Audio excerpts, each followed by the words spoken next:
उत्तर प्रदेश में शुक्रवार के दिन कुछ विशेष राजनीतिक घटनाएं घटी। अचानक समाजवादी दल के बड़े नेताओं की बैठक हुई। सपा प्रमुख मुलायम सिंह के घर हुई बैठक में मुलायम के अलावा सीएम अखिलेश यादव, कैबिनेट मंत्री शिवपाल यादव और रामगोपाल यादव ने शिरकत की।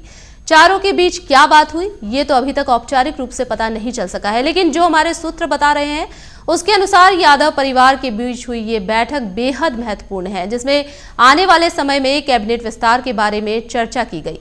साथ ही कुछ मंत्रियों को उनके पद से छुट्टी किए जाने के मुद्दे पर भी बात हुई।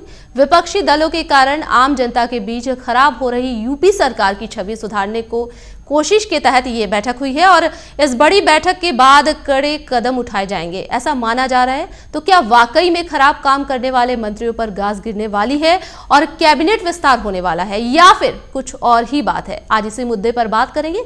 हमारे साथ जुड़ेंगे बीजेपी नेता हरीश श्रीवास्तव, सपा नेता फरहत मियां, साथ ही संभावनाओं पर राय देंगे वरिष्ठ पत्रकार दिलीप अग्निहोत्री।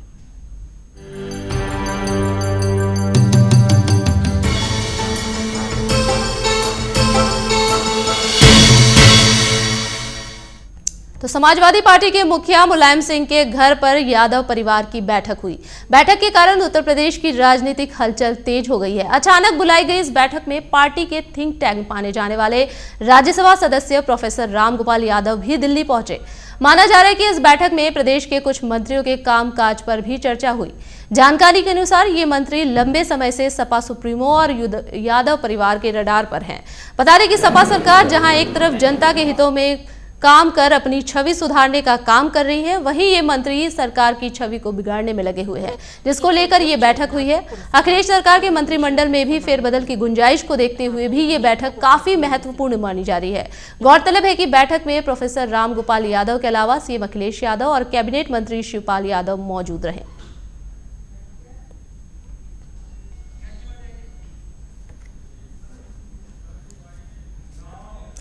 तो चलिए इस विषय पर चर्चा करेंगे और हमारे साथ मौजूद है हरीश श्रीवास्तव हैं, वरिष्ठ भाजपा के प्रवक्ता हैं, फरहत मियां है, वरिष्ठ समाजवादी नेता, और दिलीप अग्निहोत्री, वरिष्ठ पत्रकार। आप तीनों का बहुत स्वागत है साधना न्यूज में। जी नमस्कार सुचित्रा जी। जी नमस्कार। फरहत जी, जिस तरीके से आज जो बैठक हुई है शुक्रवार को, जिस बैठक को लेकर काफी राजनीतिक गलियारों में काफी हलचल भी है, लेकिन अभी औपचारिक रूप से कुछ भी नहीं पता चल पाया है, क्या मायने निकाले जाए इस बैठक के? जी फरहत जी। देखिए ये तो अमूमन समाजवादी पार्टी के कोर ग्रुप की मीटिंग होती रहती है। ये कोई ऐसा नहीं है कि इसके जरूर मायने निकालने लगे जी। भाई पार्टी की अपनी बहुत सी पॉलिसीज होती हैं जी, बहुत से दूसरे काम हैं जी, या आगे आने वाले दिनों में 2017 का मेन चुनाव है जी, जिसकी तैयारी के सिलसिले में भी बैठक हो सकती है जी। लेकिन सभी बड़े नेता मौजूद रहे, जो अहम है सपा के, वो मौजूद रहे, और वाकई में जिस तरीके से आजकल लगातार सपा की जो छवि है, सपा विकास के पथ पर आगे बढ़ रही है, लेकिन आपको भी मालूम है कि सपा के कुछ नेता हैं जिनकी वजह से कहीं ना कहीं छवि जो है वो बिगड़ रही है, तो कहीं ना कहीं वो सुधारने की कोशिश तो नहीं की जा रही है, उसको लेकर कोई चर्चा तो नहीं हुई है जी? देखिए समाजवादी पार्टी में जो भी नेता है या जो लोग भी हैं जी, वो लोग सब अनुशासन में रहते हैं, और अनुशासन, समाजवादियों का अनुशासन जो है वो पहले है जी, और जी इस अनुशासन से बंधे हुए लोगों के लिए समय समय पर पार्टी से दिशा निर्देश मिलते भी रहते हैं। बिल्कुल बिल्कुल। तो मुझे लगता है कि वो उसी को लेकर के भी बैठक हो सकती है। जी बहुत अच्छी बात आपने कही, अनुशासन में रहना ही चाहिए, क्योंकि जनता के सेवक है, फौरी तौर पर देखा जाए तो अनुशासन तो बनता ही है। हमारे साथ हरीश श्रीवास्तव जी बने हुए हैं, वरिष्ठ भाजपा के प्रवक्ता है। हरीश जी, आपसे जानना चाहूंगी, जो बैठक हुई है, राजनीतिक गलियारों में काफी हलचल है, इस बैठक की क्या मायने निकाले जाए? क्या लगता है आपको, किस विषय को लेकर ये बैठक हुई है?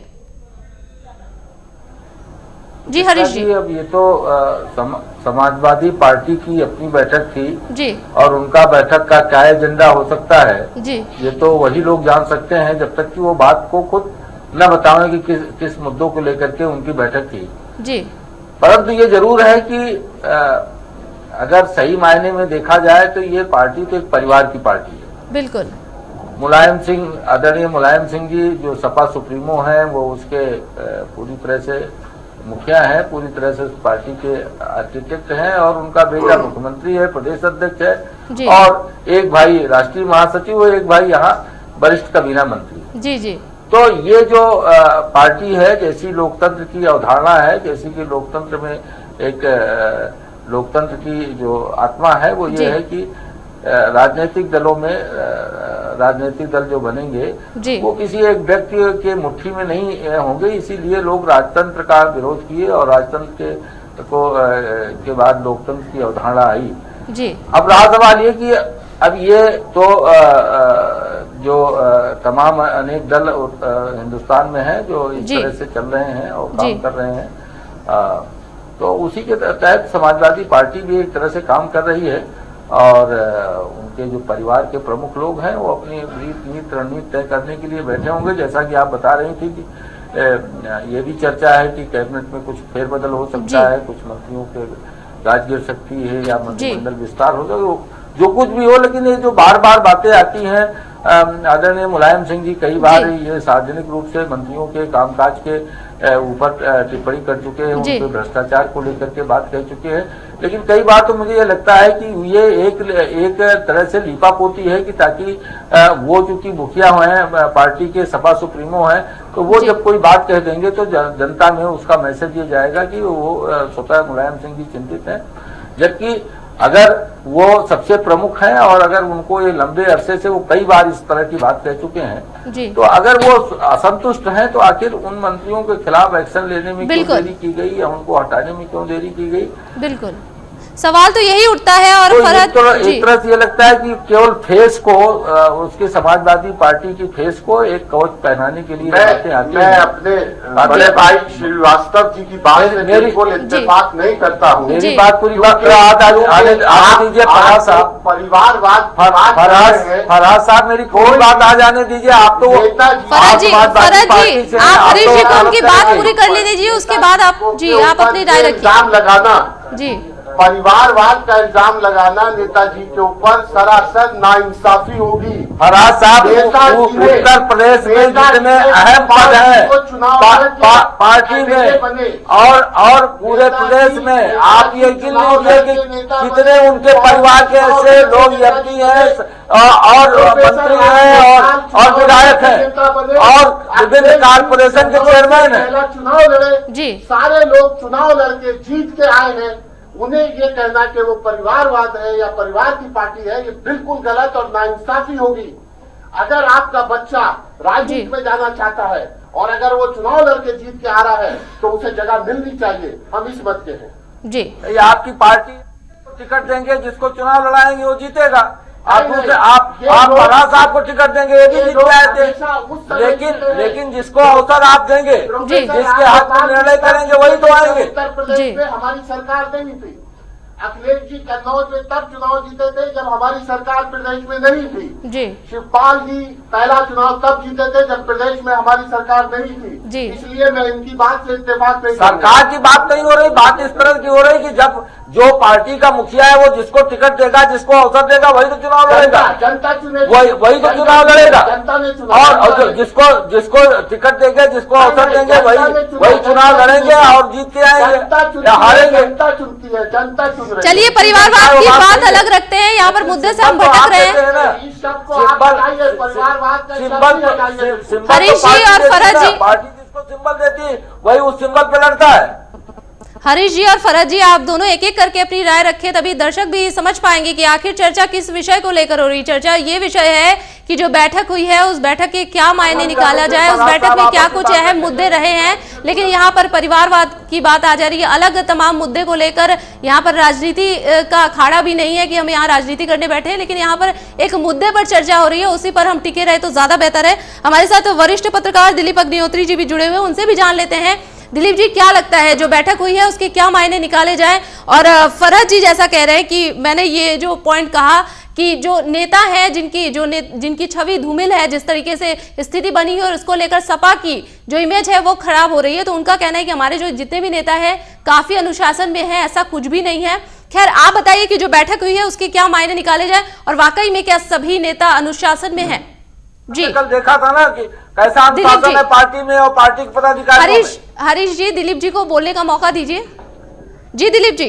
सुचित्रा जी, जरूरी नहीं है कि वहाँ सारे लोग कार्यकर्ता हैं पार्टी के, तमाशबीन भी हो सकते हैं। देखिए, आप बहुत अच्छा विषय लेके आई हैं, इस पे सार्थक बहस हो सकती है। बिल्कुल। जो ये परिवार के लोग मिले हुए हैं, तो क्या बात हुई ये तो निश्चित रूप से वही बता पाएंगे, लेकिन एक कल्पना की जा सकती, जब ये वरिष्ठ नेता प्रदेश के जो सरकार में है ये लोग मिले होंगे तो क्या बातें होंगी, इसमें कोई बड़े रहस्य की बात नहीं है। और इनके सपा के सामने दो तरफा चुनौती है। पहली क्या कि उनके प्रदेश के संगठन और सरकार को किस तरह दुरुस्त किया जाए। और ये मेरा और किसी का या हमारे साथ जो बैठे इनका कहना नहीं है, ये खुद मुलायम सिंह जी का कहना है। बार बार वो कह चुके हैं, संगठन को भी चेतावनी दे चुके हैं और सरकार को भी चेतावनी दे चुके हैं और सार्वजनिक मंच से दे चुके हैं। एक एक मंत्री को खड़ा करके उन्होंने मेरे सामने और ये बात कही है। प्रजापति जी को तो सामने खड़ा किया था कि आपके ना अफसर सुनते हैं और ना आप पार्टी के हित में हो। तो निश्चित रूप से मुलायम सिंह जी की चिंता ये वाजिब है और ये है। दूसरी चिंता संगठन की है। ये जो सपा का आप उनका बचाव मत करिए, निश्चित रूप से अनुशासनहीनता हो रही है। और खुद मुख्यमंत्री जी ने कहा 3-4 रोज पहले कि आप लोगों को जनता से अच्छा व्यवहार करना चाहिए। और मुलायम सिंह जी तो महीने में कई बार कहा, कर्मचारियों के लिए कहा, डॉक्टर, मैं जो कह रहा हूँ दावे से कह रहा हूँ, केवल कार्यकर्ताओं के संगठन में मुख्यमंत्री जी बोल रहे थे और मुझको कम से कम बोला दिया जाए, मैं ये राजनीति की पचड़े में नहीं पड़ सकता हूँ। जी बिल्कुल, बोलिए दिलीप जी। चिंता सरकार की है। अगर मुख्यमंत्री जी बहुत सक्रिय हैं, लेकिन 3-4 मंत्री, शिवपाल जी भी सक्रिय हैं, लेकिन बाकी मंत्रियों की क्या स्थिति है? अपने विभाग के बारे में वो बात नहीं करते हैं। बाकी सारी दुनिया की बात कर लेंगे, अपने विभाग की प्रगति की कभी बात नहीं करते। ये मुलायम सिंह ने सोचा होगा और अच्छा सोचा होगा।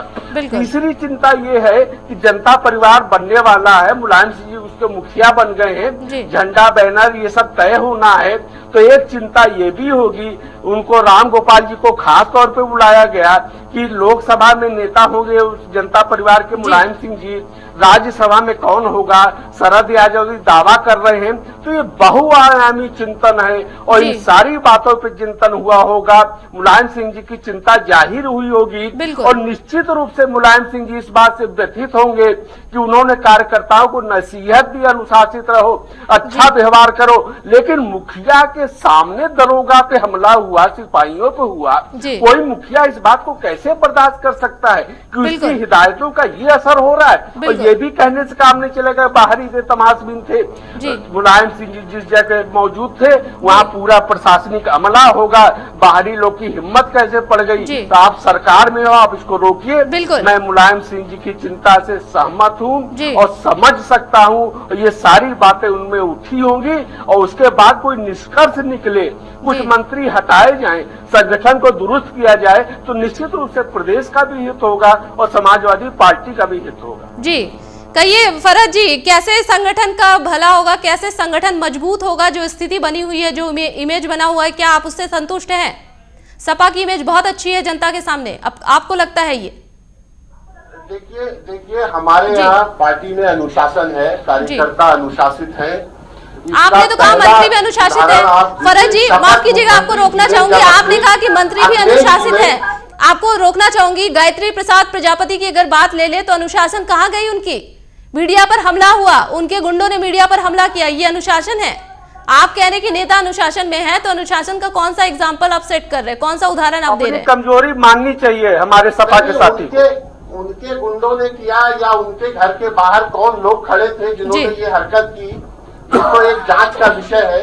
लेकिन मैं इतना जरूर कहूंगा कि मुख्यमंत्री जी जो है वो अपनी जगह बिल्कुल ईमानदारी से काम कर रहे हैं। उसका ज्वलंत उदाहरण मैं दूंगा 15 मार्च 2012 को, जब शपथ ग्रहण के बाद कुछ लोगों ने गुंडागर्दी या जबरदस्ती करके मंच पे चढ़ने की कोशिश की। उस समय भी उन्होंने पार्टी के लोगों को बाहर का रास्ता दिखाया था। वो जहां तक उनका सवाल है, सरकार के मुखिया है और जब मुखिया हमारा काम बिल्कुल ठीक कर रहा है तो हमें ज्यादा सोचने की जरूरत नहीं है। लेकिन यहाँ पर सोचने की जरूरत है, माफ कीजिएगा फरहद जी, यहाँ पर सोचने की जरूरत है क्योंकि जनता ये पब्लिक है और ये सब जानती है 2017 में चुनाव आने वाले हैं। अगर ऐसी ही स्थिति बनी रहती है, कानून व्यवस्था की जो स्थिति है, नेताओं की जो स्थिति है, तो वोट नहीं मिलने वाला और फिर से अपना जो स्थिति है वो मजबूत नहीं कर पाएगी सपा। लोकसभा में जिस तरीके से चुनाव जो स्थिति बनी थी सपा की, वो आपको भी पता है, सबको पता है, पूरे देश ने अपना जो वोट बैंक दिया था। और आज जो स्थिति बनी हुई है, आप कह रहे हैं कि ऐसा कुछ नहीं है, नेता बहुत ही अनुशासन में है, तो मुझे नहीं लगता है कि नेता बहुत ही अनुशासन में है। जी फरहद जी। सुचित्रा जी प्लीज हमारी भी सुने। हमारा प्रदेश 30 करोड़ की जनता का प्रदेश है जी। कल आपने पंजाब में देखा क्या हुआ जी, उससे पहले आपने अभी हरियाणा में देखा क्या हुआ जी, महाराष्ट्र में क्या हुआ जी। तो जहां दूसरों के कंपेयर अगर दूसरों से हमें करेंगे तो हमारे यहाँ लॉ एंड ऑर्डर की सिचुएशन बेहतर है दूसरों के मुकाबले जी। आपका ये कहना है, ये आपका कहना है, ये जनता का कहना नहीं है, दूसरे का। हरीश जी भी हमारे साथ जुड़े हुए हैं, वरिष्ठ भाजपा के प्रवक्ता, उनसे भी जान लेते कि क्या कानून व्यवस्था की स्थिति वाकई में सुदृढ़ है उत्तर प्रदेश में। जी हरीश जी, क्या लगता है आपको? फरहद जी लगातार कह रहे हैं कि कानून व्यवस्था की स्थिति बहुत ही सुचारू है, सब कुछ बहुत अच्छा चल रहा है, आपको लगता है सब कुछ अच्छा चल रहा है? जी हरीश जी। सुचित्रा जी, जहाँ तक कानून व्यवस्था की बात है, जैसा कि फरहद साहब कह रहे थे कि साहब पंजाब की स्थिति ये है, हरियाणा की स्थिति है जी। कानून व्यवस्था हमारी अच्छी होनी चाहिए, हमारे यहाँ अमन चैन होना चाहिए। दूसरी जगह बहुत गड़बड़ है और वहाँ उससे कम हमारे यहाँ गड़बड़ है, ये कहके हम इस पे ये दलील नहीं, ये बात शोभा नहीं देती। और मैं तो अभी कुछ दिनों पहले हरीश जी माफ कीजिएगा, आपको रोकना चाहूंगी, यहाँ पर वक्त हो चला एक छोटे से ब्रेक का। ब्रेक के आने के बाद फिर से हम चर्चा करेंगे इस खास विषय पे कि आखिर क्या कुछ निष्कर्ष निकला बैठक में और क्या कुछ हो सकता है, स्थिति कैसे सुधर सकती है।